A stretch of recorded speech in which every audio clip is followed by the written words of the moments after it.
On May 1st, 2012, 24-year-old Amy Copeland was over at a coworker's house swimming in a creek just outside of Atlanta, Georgia.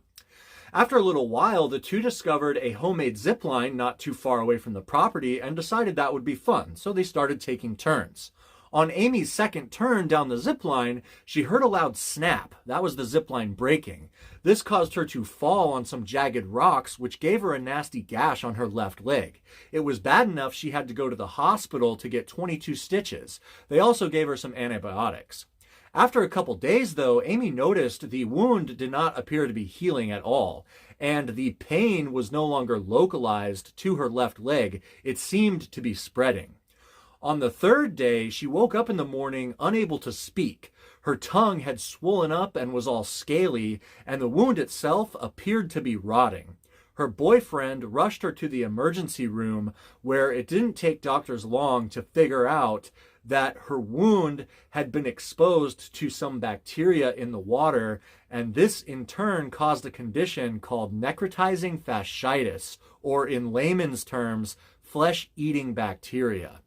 It was determined that the bacteria, this flesh-eating bacteria, was eating away at her leg, and it had spread, and it was now in her organs.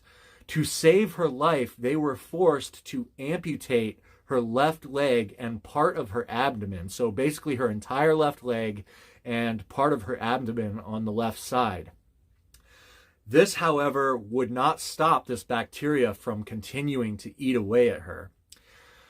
They were able to eventually control the bacteria, though, with some antibiotics, but these antibiotics, in addition to extra medication that they had used to restrict her blood flow in order to keep her blood pressure high, to keep her organs functioning, caused both of her hands and her right foot to die due to lack of circulation.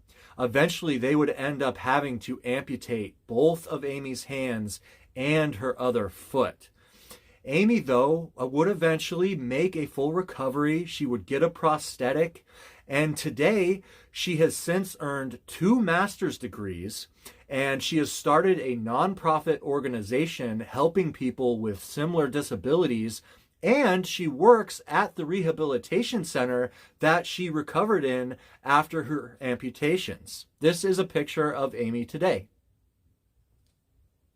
On February 28, 1989, 23-year-old schoolteacher Yumi Tanaka had just gotten home following her first day back teaching after a short 4-day vacation, and she decided that she needed to use the restroom.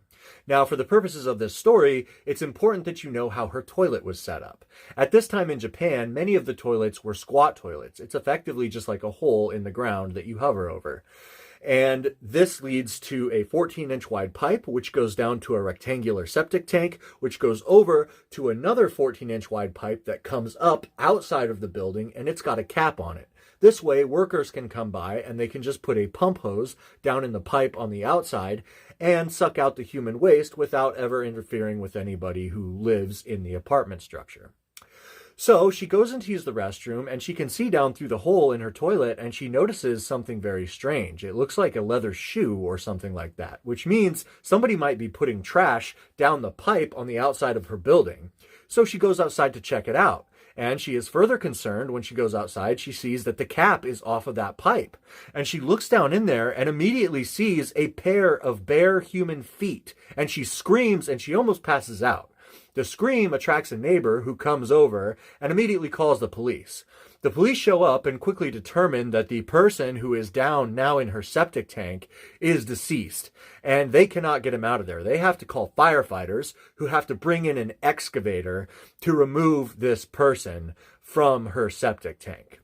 It was later determined that 4 days earlier, a 26-year-old man by the name of Naoki Kano had squeezed down this 14-inch pipe. He had removed his shirt, which he had carried with him because he knew it would be cold down there because it was the middle of winter. So he had removed his shirt and his sweatshirt, and he had crawled down this 14-inch pipe, which was full of human waste, into this small rectangular septic tank, which was full of human waste. He had laid on his back, brought his knees up towards his chest, so he's almost in like a fetal position, but lying on his back, with his face directly below the hole in her toilet so that hopefully he could watch her go to the bathroom. The problem is that the septic tank was so small that it wouldn't allow him to turn around and get back out again. Not only that, but as I said, it was the middle of winter, and especially with all the humidity coming from the human waste in this septic tank, it was about freezing. So it was about 0 degrees Celsius or 32 degrees Fahrenheit. And eventually, Naoki, after not being able to escape, would just freeze to death inside of her septic tank. And what's more, she had left on vacation the same day he crawled in there, so he never got to even see anything. On January 11th, 1992, 18-year-old John Thompson was home alone on his family farm in Hertzfield, North Dakota. His parents had left for a couple days to check on a relative who'd been badly injured in a car accident. This meant that he would have to do all the family chores by himself, but that was no big deal. He was raised on this farm. He'd done it many times. So after breakfast, he took the family dog and he went out to the grain truck, and he backs the grain truck up to the grain auger. And for those of you who don't know what an auger is, it's like a giant corkscrew used to transfer things like grain or corn from one location to another. It is driven by what is called a power takeoff shaft, which is attached to the back of a tractor. And this drive shaft will rotate at up to 500 rotations per minute. It's got a lot of power behind it. When he turned on the auger, he was standing way too close to this shaft, and it caught the sleeve of his jacket, picking him up in the air and violently spinning him around the shaft several times until it flung him several meters away, where he landed on his head and was knocked out cold. Sometime later, he would awake to the family dog licking him on the face, and he would go to stand up when he would realize he couldn't. He had no leverage. He would look down to see that his jacket and his shirt had been completely ripped off, but that wasn't the only thing that was completely ripped off. Both of his arms had been removed. His left one was removed at the elbow and his right one all the way up at the shoulder. He knows he's dying. He knows he needs help immediately if he has any chance. So he uses his legs to back up against the tractor tire that he uses for leverage to stand up. He runs back to the house where he uses the exposed bone in his left arm to open the sliding screen door. He goes inside. He grabs a pencil with his teeth, which he uses to dial his cousin's number. It's the only number he can think to dial. He begs her for help. His cousin calls her mom, or his aunt, who shows up just a few minutes later to find Jonathan in the bathroom upstairs in the bathtub. She can hear him crying when she goes in the house.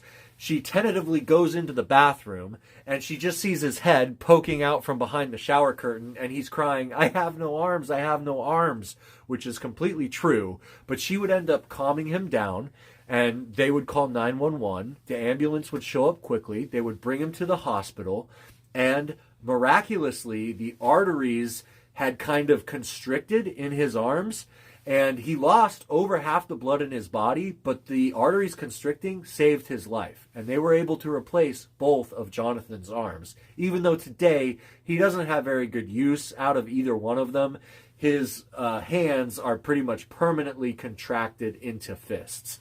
But he has a little bit of fine motor skills, so it's better than nothing.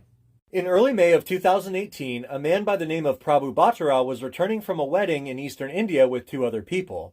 After driving for a while, Prabhu decided he needed to relieve himself, so he pulled his SUV off into a rest area in this national park. Upon exiting his vehicle, he noticed several other people around, but what really caught his attention was this pond out in front of him. Not the pond specifically, but what was drinking out of the pond, and that was a 200 to 300 pound sloth bear. This was apparently so intriguing to Prabhu that his first thought was, I really need to get a selfie with this bear. So he began walking towards it. Now, according to eyewitnesses, they would say that several people would yell at him and warn him like, hey, that's a bear, and not only that, but it looks injured, and an injured bear is probably not something you should get close to. But Prabhu would totally disregard them, and he would go stand basically right next to it. There was like a shallow grade embankment down to this pond. It was probably, 10 feet or so. Prabhu would stand at the top of it right above this bear. And he turns around to get his selfie. And when he does that, his feet slip on the embankment. And that noise would immediately send the bear into fight or flight mode. And the bear would choose fight. it whips around and it's on Prabhu in an instant, and it pins him to the ground, and it's tearing into him with these massive 3-inch claws that these bears have, and it's biting him on the shoulder and the arm, and eventually it's got him by the hand.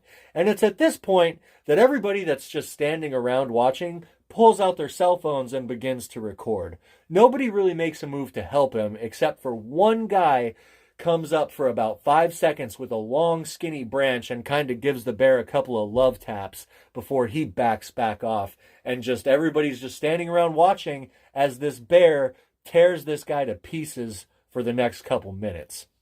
Prabhu is able to stand up on his feet at one point for a few seconds, but the bear has still got him by the hand in its mouth, and it gives him 2 swats, once across the head and one across the neck. And again, these bears' claws are disproportionately large for how big of a bear it is, 3 inches long. And when it did that, it ripped open his neck. It probably got his carotid artery. And then the bear just drags him back down to the ground and begins to tug him around by the arm again, by the hand. At some point, it grabs him by the shoulder. And you can watch all of this on video if you want to, by the way. It's blurry and it's far away. But again, everybody's just filming. That's all they're doing. They're just standing around filming this guy being eaten, being killed by this bear.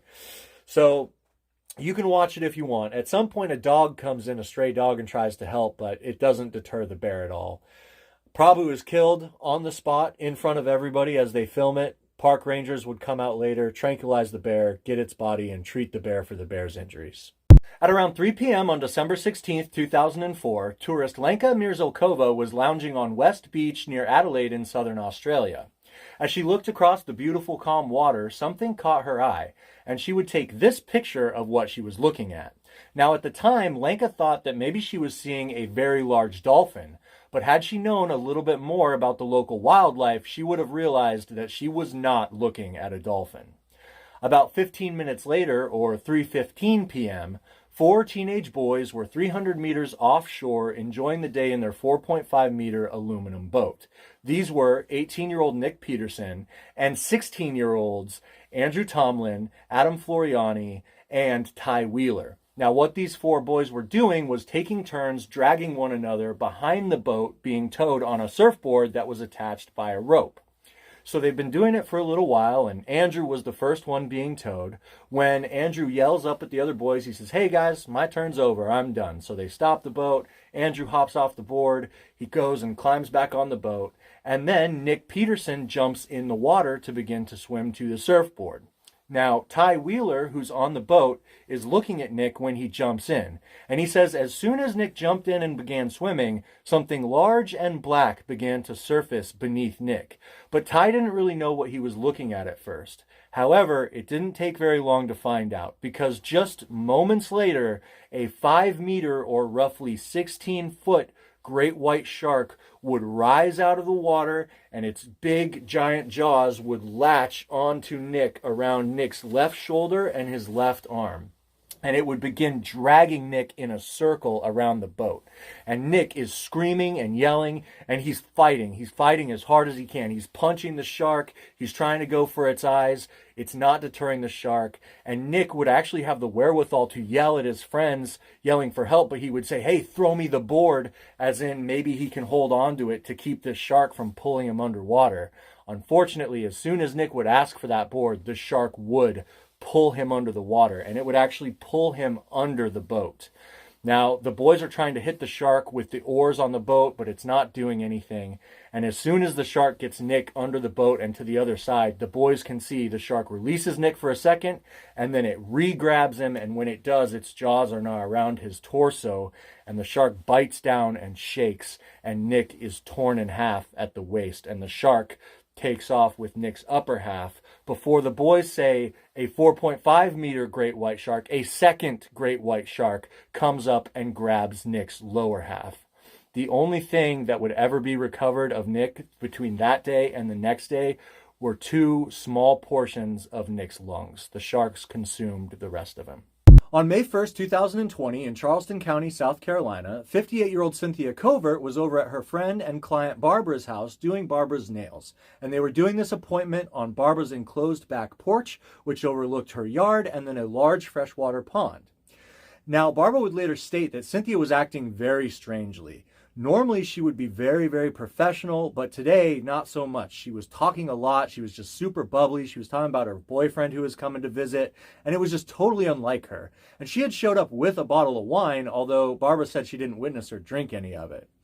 But anyways, the appointment carries on, and about halfway through, Cynthia looks over at the pond, and she notices that just off the bank in the water, there is a 10-foot or just over 3-meter long American alligator, and she's fascinated by this. And Barbara says, oh yeah, he's been here for the last 20 years, we just don't mess with him. So the appointment continues on, and they finish up, and when they do, Barbara begins to tidy up the porch, move chairs back where they were, when she turns around and notices that Cynthia has made her way down through the yard to the bank, and she's standing really close to this alligator taking pictures of it on her cell phone. And Barbara immediately begins to yell and scream at her, hey, get back from there. I witnessed this alligator take a deer off the shore just yesterday. And Cynthia yells back at Barbara, and she says, well, I don't look like a deer. Now, Barbara's husband at this point can hear this commotion, and so can a next door neighbor, and both men make their way outside when Cynthia does the unthinkable. She steps in the water with the alligator, and she reaches out and she's going to try and pet it. And as soon as she does this, this 10-foot long alligator lunges forward and grabs her by the left leg and begins to drag her out into deeper water. The two men start sprinting down to the water. The neighbor grabs a rope. They get down there at the same time, and the neighbor throws the rope out to Cynthia. She grabs it, and now the two men are having a tug of war between them and this alligator for Cynthia. And then Cynthia would look up at them and just very calmly say, well, I guess that's the last time I'll ever do that. And then this alligator would put her into a death roll. And it would take her underwater, and they would not see her again. They called the police, the fire department, the police show up. For 15 minutes, they don't see anything, but then the alligator surfaces. It's still got Cynthia's body in its mouth, and then it immediately takes her back down before it resurfaces again. The police shoot the alligator 5 times, once in the head, 4 more times. It releases her. They retrieve her body, which is intact, but her left leg was totally mangled, and she had unfortunately drowned in that 15 minutes. In the winter of 1977, 18-year-old David Furr was going to Evansville University in Indiana. Now, David was an excellent athlete. He was the star player on his high school varsity basketball team where he was the top scorer, and he was just in love with basketball. So he was probably really excited to now be playing for his college team, the Purple Aces, especially because the Purple Aces had brought home 5 national championships. And because of this, the small town of Evansville basically revolved around this basketball team. I mean, these guys were treated like superstars because they put Evansville on the national map. Now, what he probably wasn't excited for, though, is in practice in the preseason, he had injured his ankle so badly that he was not allowed to play in any of the games. They did not kick him off the team, but this year he would serve as the team's statistician. The other thing was he was not allowed to go traveling to away games with the team. They were not going to pay for that. But this worked out in David's favor because had he been allowed to travel with the team, he would have been with the team and all the coaches and all the support staff on Air Indiana Flight 216 on December 13th, 1977. And if he was on Flight 216, David would have died at 7:30 that night because that flight was overloaded, and 90 seconds after it took off, the baggage in the aircraft shifted to the back of the aircraft. It threw it off balance, and the aircraft went careening down into a mud bank where it broke apart, killing all 29 souls aboard, including every single member of the Purple Aces organization except for David. He was the only one left who had anything to do with that basketball team. He was obviously devastated, but he would get a little respite when a few days later he would travel home for Christmas break. He would go to see his only sibling, his little brother Byron, his stepdad, and his mom. 2 weeks later, after this crash on December 27th, him and his little brother Byron would travel to Charleston, Illinois, to go see their old basketball team from high school play in a tournament. Tournament goes well, and it's late at night. They begin to head home. When they get 3/4 of the way home, they're 2 miles north of a town called Newton in Illinois. David hits a patch of ice with their car, and they go careening across the freeway to the other side where they meet a pickup truck head on. And it kills David and his little brother Byron, the only two siblings, the only two children of their parents, kills them instantly. On the evening of September 10th, 2002, 31-year-old Miroslav Kuklish was entering an underwater cave off the coast of Croatia, trying to catch up with his 4 dive buddies.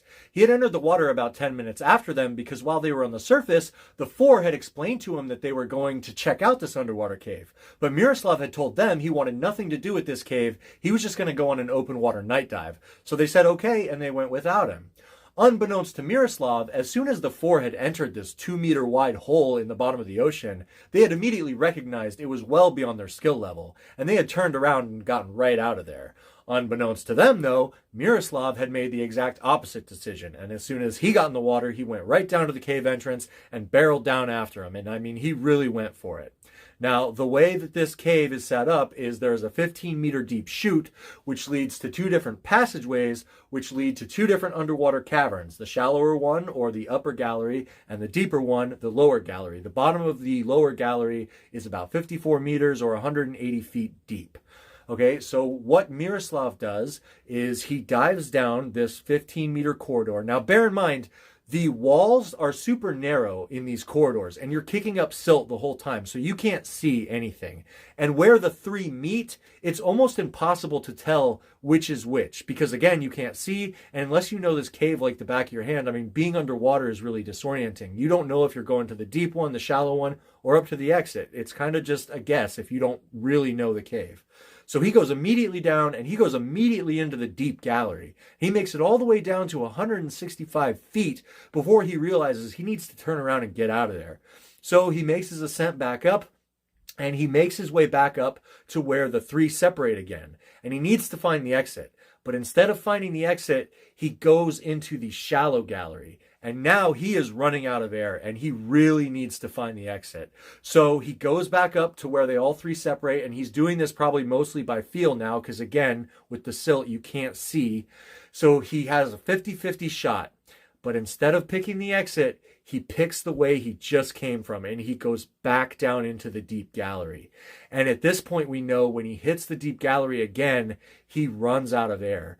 And he finds that shallow air pocket at the top of the deep gallery, but he's only got a few minutes of air in that little pocket, and he knows that. We know he was there for 5 minutes from his dive computer before he ultimately decides that instead of drowning, he's going to take his dive knife and end things his way. So he takes out his dive knife, and he drives it 11 centimeters all the way to the hilt into the left side of his chest.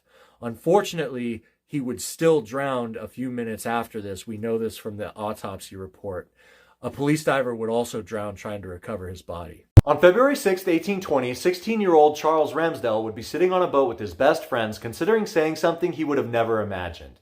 He was a member of the crew of the whale ship Essex, which had been sunk more than 2 months prior on November 20th, when an enraged whale had rammed the ship twice, causing it to capsize. The 20 crew members had loaded onto 3 small whaling boats and tried to sail to South America, but had made it nowhere close. By this point, on February 6th, the 3 whaling boats who tried to stay together initially had all become separated, and Charles' boat was completely out of provisions.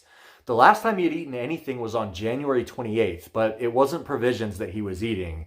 It was the body of Samuel Reed, one of his shipmates who had died of starvation, and since they hadn't eaten in weeks, they were forced to eat him. But Samuel's body only provided 20 to 30 pounds of edible flesh because he also was starving to death, and it just wasn't enough for the 4 other men. So now Charles looks at his friends in the boat, who are 17-year-old Barzillai Ray, 18-year-old Owen Coffin, who is his best friend, and Coffin's cousin, who's also the captain of the Essex, George Pollard. He looks at the men and he says, "We have got to sacrifice one of us so the rest of us can live. We have got to draw lots." Captain Pollard initially protests and says no, but when the other 2 men fervently agree with Charles that, "Yes, Captain, we are dying, we have to," He relents, and so he takes 4 small pieces of paper and he draws a black spot on one, and the men cast their lots. Owen Coffin, who is Charles's best friend, draws the black spot, meaning that he is going to be slaughtered to provide meat for the other men aboard the boat. Charles Ramsdell draws the lot to be his executioner, and Charles refuses. He says, "I'm not going to kill my best friend." Ultimately, though, Owen would convince him to do it. Owen would give his friends one last message to tell to his mother if they were able to return home to Nantucket. He would calmly lay his head down on the gunwale of the ship, the side of the boat, and Charles would ultimately shoot him in the head and they would consume him. 5 days later, on the 11th, Barzillai Ray would die of dehydration or starvation, and the last 2, Pollard and Charles, would eat his body as well.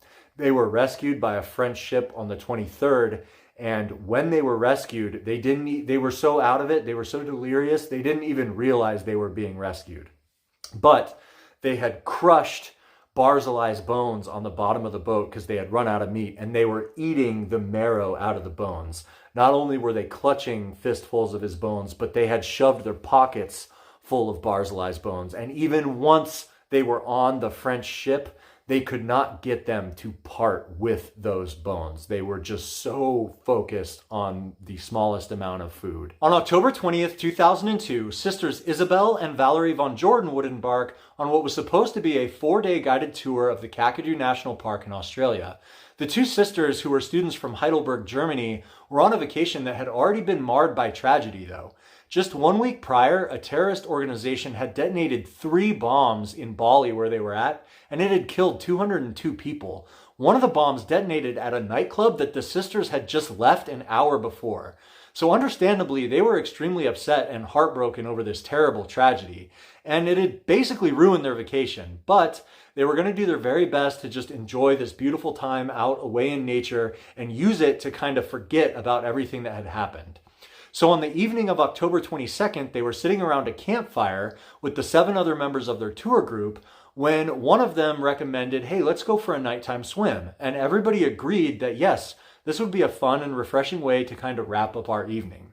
So their tour guide, his name is Glenn, he took them to the Sandy Creek Billabong. They arrived at about 11 o'clock at night, and as soon as they got there, several of the tourists brought up a major concern, and that was there was signs posted warning of the presence of crocodiles. Do not swim here. But Glenn would say, "No, I've been here many times, and I've seen the local Aboriginal people swimming here. It's perfectly safe." So ultimately, the group would trust Glenn and go for their swim. Glenn, however, would not swim. In fact, he would just leave after they got in the water to go find another tour guide to talk to. A young man named James from the UK, he would say that everybody got in the water and they were all close, huddled together, no more than an arm's length away from everybody else, and Isabel was a few yards out in front of him, or a few meters out in front of him. He would say that it was totally dark out, so he couldn't see, but something bumped him hard in his leg. He didn't know what it was, but then shortly thereafter, like a few seconds, Isabel lets out this terrible scream as she's yanked under the water. But James, along with everybody else, thinks that Isabel is playing a prank on them, trying to scare them. Either that, or one of the guys that's in the group had dove under the water and grabbed her and pulled her under to play a prank on her. But within a few seconds, they realize everybody else is accounted for, and she hasn't resurfaced. So they start to panic, they clamber up on shore, and they begin to shine their lights looking for her, but they don't see Isabel. Instead, just under the water, they see the silhouette of a 4.5-meter saltwater crocodile, and it's swimming away from where she just was. They contact authorities. The next morning, 4 park rangers found the crocodile. It still had Isabel in its mouth. They killed the crocodile, and they retrieved Isabel's remains. They would also find 8 other saltwater crocodiles in the immediate vicinity where they were swimming. Isabel was only 23 years old when she was killed. On August 15, 2004, 50-year-old Randy Fry was diving for abalone in Mendocino County off the coast of California. He would have with him his 2 longtime friends, Cliff Zimmerman and Red Bartley. The 3 of them had anchored their boat about 45 meters offshore in this beautiful cove, and conditions were perfect, except for one thing. Red had noticed the presence of a lot of sea lions in the cove, and this made him apprehensive because none of the sea lions were venturing out. They were all hanging out right next to shore in the very shallow water. So Red would start a conversation with the other two men about sharks, and he would say, are you guys sure about this? There's a lot of sea lions here right now. And the other two would not blow him off, but they would just say, you're right, but since you're going to be on the boat fishing anyways, you just keep an eye out. If you see anything weird, you let us know. We'll get out right away. So Red's like, okay, good to go. So he starts fishing and the other two get in the water. 15 minutes later, Cliff and Randy are on the surface just catching their breath and talking. They were not scuba diving, they were free diving, so diving on breath holds. And Randy says to Cliff, man, I really need to get some abalone. Where are the big ones at? And Cliff would say, they're right below me, man. So Randy would go, okay, take one big breath and begin his dive 4.5 meters down to the bottom. As soon as he begins his dive, Cliff puts his face in the water to watch him go down and follow him. But as soon as he does, he hears this whooshing noise that he said sounded like a boat going by him, and he feels this massive water pressure push him forward in the water. And then, out of the corner of his eye, he sees this huge dorsal fin on the surface. And he puts his face back in the water, and he can see a shark, which he says was about the length of a pickup truck, just rushing at Randy. Randy is now head down, headed for the bottom. This shark comes and just does this massive attack on him, like you've seen him do on sea lions. It grabs him so that one set of teeth is around Randy's neck, and then here's the front of its mouth, and then the other set of teeth is grabbing him by the upper torso and back. Immediately, there's this huge cloud of blood that just explodes in the water. Both Cliff and Red can see it. Cliff brings his head out of the water. He's screaming, Randy, Randy, holy shit, shark. And he begins swimming as fast as he can over to the boat. Red pulls him in. They call authorities immediately, but both of them know Randy is not coming back, just by the amount of blood that's in the water. The Coast Guard and police and other authorities come out. They begin searching for Randy. The next morning, they would find Randy's body. But when the shark had grabbed him, the way that its teeth were, when it had bit down, it had completely decapitated Randy. 3 weeks later, on September 8th, a beachcomber looking for seashells would come across Randy's severed head that had washed up on shore. The shark did not consume any part of Randy, so probably a case of mistaken identity. The shark was never found. In 2016, a 29-year-old British man named Simon Nellist would visit Australia after completing a term of service in the Royal Air Force, and he would absolutely fall in love with it. Not only would he fall in love with Australia, but while he was there, he would meet and fall in love with a beautiful Australian woman named Jessie, and he was totally sold. He would move there that year. 6 years later, a now 35-year-old Simon, who was a scuba instructor, an underwater photographer, and an avid swimmer, would be getting ready to participate in a charity swim off the coast of Sydney. So on the afternoon of February 16th, 2022, Simon would leave his home where he lived with his now fiancée, Jessie, and head down to Little Bay for a practice swim. At about 4:30 in the afternoon, Simon was swimming just offshore in front of a bunch of fishermen that had gathered on these rocks. Now, unlike many of us think of a beach where it's like shallow out into deeper water, these fishermen are here because just over these rocks, it's pretty much a drop off into immediately deep water. So Simon's out there swimming when out of nowhere, in front of everybody, this 3 to 4.5 meter great white shark comes rocketing vertically from beneath Simon. It pounds into him, it grabs him by the waist and lifts him and the shark out of the water, and then they both come slamming down. A fisherman on shore named Chris reported that it looked like a car had hit Simon and then slammed down into the water. And Chris said once they came back down on the water, they remained on the surface. The shark has got Simon by the waist and it's chomping on him, and Simon is screaming and yelling for help, but his cries don't last very long because then the shark shakes its head and Simon is torn in half at the waist, and everything just goes silent except for the people who are witnessing it in shock, yelling and commenting from the shore. Nobody obviously can do anything, but at this point, some fishermen on shore take out their phones and begin recording, and you can see the shark thrashing around, and you can see the upper half of Simon now face down, floating in the water. The shark then disappears with what it has of Simon under the water, only to resurface a couple minutes later and grab what's left of Simon and bring it back down. Apparently, authorities were able to retrieve some remains from Simon, I'm not sure what, an hour later, and retrieve part of his wetsuit. I'm not sure what else they were able to recover. The shark was never found. It was not harmed. Simon was due to be married to Jessie in 2 months. On October 21st, 2022, a 54-year-old Indonesian woman named Jara would say goodbye to her husband and leave for work. Now, she would not have to go very far to go to work because they lived on a rubber plantation. So she would simply leave the house, walk out into the jungle where these rubber trees were, and then tap them for their raw rubber. Come evening time, though, Jara had not returned home, and this was very concerning for her husband because she had never done this before once in her life. So he goes out looking for her. Now, it's evening time, it's getting dark, but he's walking around the jungle, and eventually he comes across her headscarf, her jacket, her sandals, and the tools that she would use to tap these rubber trees with. And now he knows something is definitely wrong because she's not just going to leave her livelihood lying on the jungle floor like this. So he runs to go get police. They organize a search. They search throughout the night. They find nothing. The next day, they find nothing. On the second day, so October 23rd, they come across a clearing in the jungle, and stretched out in this clearing is a 22-foot long reticulated python, and its stomach is massively distended. So now they think they might know what happened. So they capture this snake, they kill it, they cut it open, and sure enough, inside is the body of Jara. Now, we will never know exactly what her last moments look like, but based on the bite marks, this is the closest reconstruction authorities have been able to come up with. So she's walking through the jungle, and at some point she bends over for whatever reason, and out in front of her is this snake, and it lunges at her towards her face and ends up grabbing her by the shoulder. Now, a python has recurved teeth that face backwards so that when it grasps onto something, you can't really pull away from it. Not to mention this snake would have outweighed Jara by like 200 pounds. So there's nothing she can really do at this point. The snake drags her to the ground and then it begins wrapping itself around her.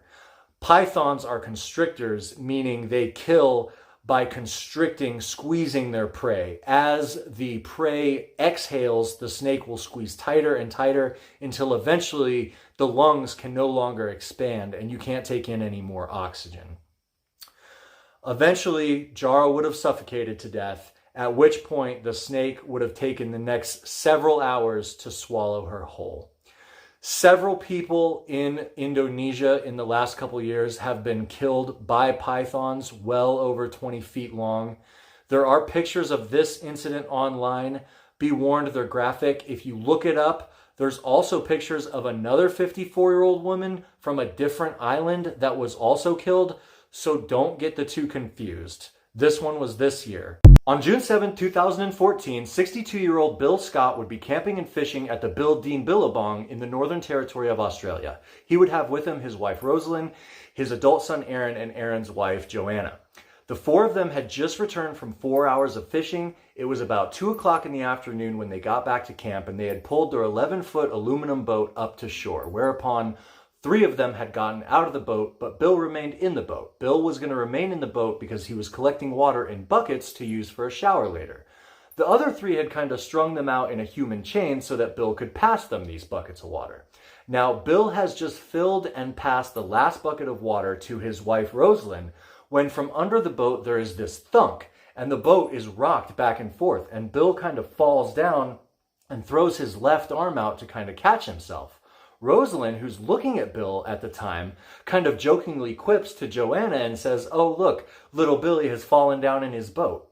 No sooner does she say this when this massive head comes up behind Bill. It's coming up over the back of the boat, over the motor, and she realizes this is a massive 16-foot saltwater crocodile. It comes lunging down and grabs Bill. His whole left arm is in its mouth, and its jaws are now clamped around his back and his chest. Bill lets out one quick expletive before this crocodile rips him back over the back of the boat. His legs fly up in the air, it rips him under the water, and the water goes completely still. Aaron, his son, was looking away at the time, but looks back when he hears his dad scream just in time to see this massive tail go under the water. Aaron, without even thinking a second thought about it, goes running into the billabong after his dad and after this crocodile. Rosalind is now yelling at Aaron, come back, come back. She doesn't want her son to get taken. She runs in the water and grabs Aaron and pulls him back onto shore. Aaron then, not knowing what else to do, jumps in the boat and just goes speeding out, 15, 20 meters into the middle of this billabong looking for his dad. Doesn't find anything. After about 5-10 minutes, his dad's hat surfaces, but that's it. So Aaron goes back to shore. He runs to the nearest campsite where his friends are to try and get some help. So they end up contacting authorities, but while Aaron is gone, his dad's body, Bill's body, actually does surface. And Rosalind doesn't know how to work the motor on the boat, but she gets in the boat anyways and she paddles out to try and retrieve Bill's body. But this crocodile comes up, grabs him, and drags him underwater again. The police and rangers would find and kill a 4.74 meter saltwater crocodile the next day. They did an autopsy on site, and as soon as they cut open its stomach, they found Bill's entire remains. The only thing they didn't find was his left arm and his clothing. On July 31st, 1995, 29-year-old British commercial diver Bradley Westell was doing a nighttime dive off the support vessel the Stena Aurelia in the North Sea. Now, to set up the scene for you, Bradley is lowered to the bottom of the ocean 25 meters down in a dive bell like this one, whereupon he will exit the bottom of the bell and be working on the ocean floor. Now, his job tonight is monitoring the laying of an underwater power cable, and at some point, Bradley is directed to walk away from the dive bell and check out a problem that's occurring with this cable. And he walks out the full length of his 213-foot umbilical. For those of you who are not familiar, we as commercial divers do not use scuba for our air. Our air and our communication and the power that's powering the flashlights on our helmets is all coming via an umbilical cord, which is attached to our hip on a harness, and then it's attached to our helmet. And then in Bradley's case, he's got 213 feet of it spooled out, which is attached to his dive bell. So Bradley fixes the problem with the cable, dive over, job complete. He's ready to come back to the bell. So he makes his way back, but as he does so, that 213 feet of umbilical that's attached to his helmet and the dive bell begins to develop slack, and it begins to rise in the water. Now, above Bradley, maybe about 70 feet, is the bottom of the dive vessel, the Stena Aurelia. And the Stena Aurelia is able to stay directly above Bradley because it is using what is called a dynamic positioning system, which is a computer aboard the vessel that can sense when the vessel is being blown off course. And to correct this, the computer controls these giant thrusters, big propellers, think, all around the boat, and it keeps it in one place. Well, as he works his way back, and as this umbilical rises higher and higher in the water, at some point, one of these thrusters sucks his umbilical hose up into it and severs it, cutting off his air, his communication, and his light. So now he's in complete darkness and he can't breathe. But that's not the main problem. The main problem is that it also wrapped his umbilical cord around the shaft of the propeller. So as the propeller is spinning, it is now dragging Bradley up towards this massive propeller. And there is absolutely nothing Bradley can do about it, and he would have known that as an 8-year professional diver. All he can do is sit there in complete darkness in the water and listen as the thrashing noise of these propellers gets closer and closer and closer. And eventually, Bradley would be sucked up into that propeller and killed pretty much almost instantly. He suffered a massive amount of trauma. His body was recovered shortly thereafter. The company was fined 225,000 euros for mismanagement of this dive. On July 10th, 2021, 51-year-old Marcelo Santos would be hanging out at the beach with friends near a town called Jabotão dos Guarapes on the northeastern coast of Brazil. Now, they were there just playing soccer on the beach and doing quite a bit of drinking, having a great time. But at about 1:50 in the afternoon, Marcelo realized he really had to relieve himself. But there's no bathroom on the beach, so he yells over to his friends, "Hey guys, I'm gonna run down into the water, go pee real quick, I'll be right back." His buddy, Sebastião, yells back, hey, wait for me. I really need to go too. I'm going to go with you. So the two men, they go into the water. It's a little bit of a cloudy day and the water's really murky, so they can't see, but they only go in up to about their waist. And around the time that they get there, like almost as soon as they get there, Sebastião hears a blood-curdling scream from Marcelo, and it startles him, and he looks over at Marcelo to see what's going on as Marcelo is violently ripped under the water. And Sebastião can't comprehend what's going on right away, but then the water turns completely red all around him, and then he sees these big fins come rolling over in the water. And right about that time, Marcelo comes bursting up out of the water, screaming for help as he's punching at what Sebastião can now see is this big shark that's got a hold of him. So Sebastião goes to try and grab Marcelo, but Marcelo is ripped back under the water again, only for a few seconds before he comes bursting back out again, screaming still. But now one of the arms that he's been using to punch the shark is in the shark's mouth. And then he's ripped under the water again. By this time, some of the other beachgoers, some of the guy's other friends, have made their way into the water, and they're all frantically trying to grab hold of Marcelo. They do, and they're able to wrestle him away from this shark, and they pull him up on the beach. But by the time he's actually on the sand, he's unconscious and likely already dead, because at this point, the shark has removed the entire back half of Marcelo's right thigh. When it did that, it ripped out his femoral artery, and you bleed to death really quick if that happens. It had also completely taken off his right forearm and consumed it. Experts would later determine that it was about a 10-foot tiger shark based on the bites that came and got this guy in 3 feet of water while he was just trying to go pee. On April 30th, 2002, 23-year-old commercial diver Paul Buckland and 24-year-old commercial diver Shannon Jensen would be diving for scallops in Smoky Bay off the southern coast of Australia. Now, in this area of the Smoky Bay, for the past 2 months, commercial fishermen had been coming back to shore talking about this massive and aggressive shark that had been harassing their boats, ramming their boats, and going after their fish. It was well known in Smoky Bay that this shark was out there. And 3 days before Paul's dive, he had a friend who was a fisherman that would say to Paul, hey, Paul, I really don't know if you should be diving in this area right now. Or at least if you are, you need to be very careful because this shark is huge and it is really aggressive. And Paul would just kind of wave him off and say, you know what, we've never had a bad encounter with a shark before. And every time I dive, I wear my shark pod, so we're going to be just fine. A shark pod is like a device that's supposed to ward off sharks. So flash forward back to Paul and Shannon diving again. Shannon has just come up from his first dive of the day. He's been down for about an hour, and he swaps out with Paul. So Paul can go down for an hour and collect scallops. So Paul gets in the water. He dives down 30 feet to the bottom. Everything's going fine. 10 minutes later, Shannon hears yelling, and he looks over, and he sees Paul has surfaced, and Paul is yelling, hey, there's a shark in the water. So Shannon, he immediately turns on the boat, and he guns it over to Paul. And as soon as he gets close, he sees this massive shape surfacing not too far away from Paul and realizes this is a massive great white shark. Now, Shannon beats the shark to Paul, and he gets up next to him, and he reaches down and he grabs Paul, and he's getting ready to pull him up onto the boat when this shark rams Paul from the right-hand side and snatches him right out of Shannon's arms and begins pushing him through the water as Paul is screaming for help. Shannon does not know what to do. The only thing he can think of, he runs back to the tiller, he whips the boat around, and he begins ramming the shark over and over again repeatedly until finally the shark does end up releasing Paul.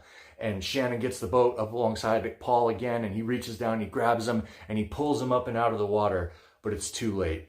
Paul's entire left leg had been removed, and a big chunk of his lower torso had been torn off, and Paul would die in Shannon's arms that afternoon.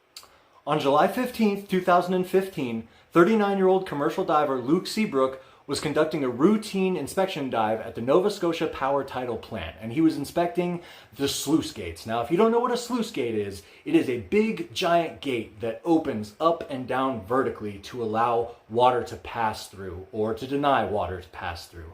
So how this works is In the Bay of Fundy, where this power plant is located, there is a massive tide, 16 meters, which is the highest tide on Earth, 53 feet.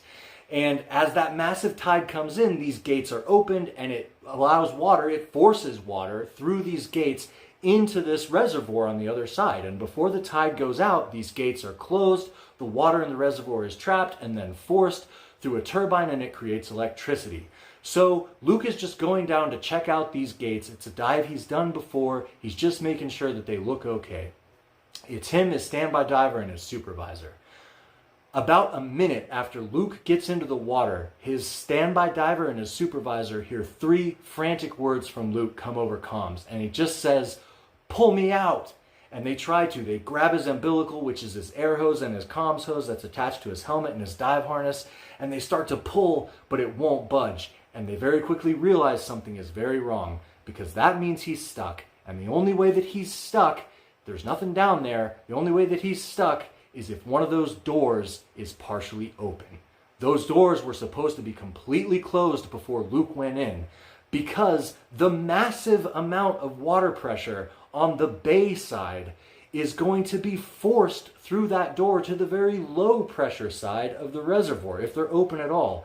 And a 16-inch gap had been left open at the bottom of one of those doors. So as soon as Luke went in and made his way towards it, he would have been pulled towards that gap. And there's nothing he could have done to fight against that. It took an hour for his standby diver to go in to go find him, because if he would have gone in earlier before slack tide, he would have been sucked in too. And they can't close the gate because Luke is stuck on the gate. When he finds Luke, Luke has been crushed under the gate. His ribs are broken, there's contusions all over his body, his dive suit is ripped, but that's not what killed Luke. His helmet was too big to fit through that gap. And so as the water is forcing and pulling him through the gap, it pulls most of his body through, but it grabbed his helmet and pulled his helmet up just enough to let water come in. And so Luke drowned there as he was crushed under that gate. Before Luke left for work that morning, he left his wife of 3 months, Cheryl, a text message. And his final words to her were, "Gone to work with the changing tides. I love you. I'll talk to you soon." This is one of the worst commercial diving accidents in history. Now, those of you who follow me know that I was a commercial diver, underwater welder, but there are an elite few who will become saturation divers, which I was not. But these guys work at extreme depths, 500 feet and below. Now, you cannot just dive down that deep, do your work, and come right back up again, because at depth, the nitrogen is building up in your blood, and as you ascend in the water column, as the pressure decreases, it will bubble up, it will basically boil you from the inside. It's what's known as the bends. But at those depths, coming up too quick will absolutely kill you. So how they fix that is the whole time these guys are working for a month, 2 months, they live in a tiny compression chamber or hyperbaric chamber that's in the belly of a ship or an oil rig. And when they go to do their work, they get in a dive bell, brings them down to depth. When they're done, they get back in the dive bell, it comes back up, it remates to the chamber, and the whole time that chamber, the dive bell, it's all pressurized to the same depth that they're working at the bottom of the ocean.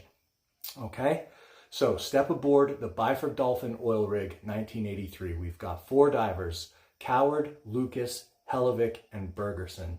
Now, Lucas and Coward are already up top. They're in the hyperbaric chamber, they're resting.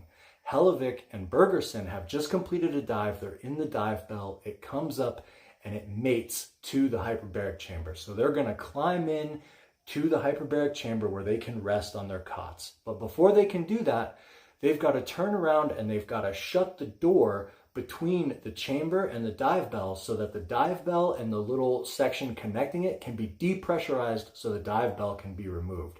So Bergerson's already made his way in. Hellevick's the last one. He turns around to shut the door and he gets it almost all the way shut when one of the tenders on the outside, for some reason, a tender is support staff on the outside, he releases the clamp that's holding the dive bell onto the chamber. Now, when he does this, there is explosive decompression. The pressure inside the chamber where all the divers at goes from 9 atmospheres to 1 atmosphere in an instant. The 3 divers who are further away, their blood instantly boils. They're killed almost instantly. Hellevick is also killed almost instantly, but in a much more gruesome manner. There's still that little gap where the door's almost shut, and he is sucked out through it. His organs from his chest and his stomach are expelled explosively in a 30-meter swath across the room. The dive bell is blown off. It hits both of the tenders. It kills one instantly and grievously wounds the other. In late June 2008, a father and his 21-year-old son here in central Brazil would be on an extended fishing trip that would end in tragedy. This is their story. So, dad and son are camped out alongside a river here. They're going to be there for 20 days. They're going to catch as many bait fish as they can, then head back into town, sell those bait fish to sport fishermen, tourists, and that's how these two make their money. Everything's been going great so far. It's day number 4. It's evening time. They're getting ready to go to bed when dad decides he's going to go down to the river one last time and catch a few more fish, even though it's dark out. So, dad takes off. Now, son is in his tent and presumably asleep, but also presumably would have heard something coming into his tent rather quickly and probably assumed it was his dad right after his dad left. However, it wasn't his dad. Now, back to his dad, who's down at the river. He decides half an hour later, okay, it's time to come back. So he grabs his flashlight, he heads up the trail, and as soon as he gets to camp, he freezes because his light lands on his son's tent, which is torn wide open. Not only is it torn wide open, but there's clothes strewn everywhere and there's blood everywhere. He doesn't have any time to process this, literally less than a second before he hears a noise behind him. So he turns around and he freezes again, and then he screams because looking back at him are 2 yellow glowing eyes that belong to a 250-pound jaguar. And in the jaguar's mouth is the lifeless body of his son. The guy screams, he picks up a stick, he runs at the thing, he's beating on the ground and on whatever he can to try and make noise to get it to drop his son. It doesn't. It takes off into the woods. The guy's frantic. He grabs his radio that he has. He calls his fishing buddies, which are 10 minutes away. They come running as fast as they can. 10 minutes later, they all go off searching in the woods for his son. They find a very clear blood trail, and there's ripped clothes everywhere. About 60 meters away, they come across the body of the boy. He's obviously deceased. The whole left side of his head is completely gone. There's obvious signs of predation elsewhere all over him. And you can actually look up the photos online of the damage that this jaguar did to this young man. They're not like gore photos. They are gory, so don't look them up if that's going to bother you. But it's not, it's done by a medical doctor to show you the damage that these animals can do. So again, if you're squeamish, don't look it up. But if you're curious about it, they're there. This story is about one of the most haunted places on earth. It's quite graphic and pretty scary towards the end. So if that's going to bother you, please stop watching now. So on February 1st, 1974, the worst high-rise tower fire in history at the time would occur, and still it's only second to this day to the 9/11 attacks. 179 people would die. This fire would occur here in Sao Paulo, Brazil, at the Joe Elma building. Now, a air conditioning unit faulted out on the 12th floor, threw a spark, and started the fire. The fire department was called immediately, but they didn't show up for 20 minutes. And by the time they did show up, the fire had spread from the 12th floor all the way up to the top of the building at the 25th floor, trapping basically everybody from the 12th floor up. 13 of these people who were trapped were desperately trying to make their way out. They made their way to the stairwell, but the only stairwell that had egress was completely blocked with flame and smoke. So they're crawling through the flame, crawling through the smoke. They eventually come to the elevator, and they know this elevator, it's our only hope. So all 13 of them, they pile in the elevator and they press the button to go down. Now, thankfully, immediately it does start to go down.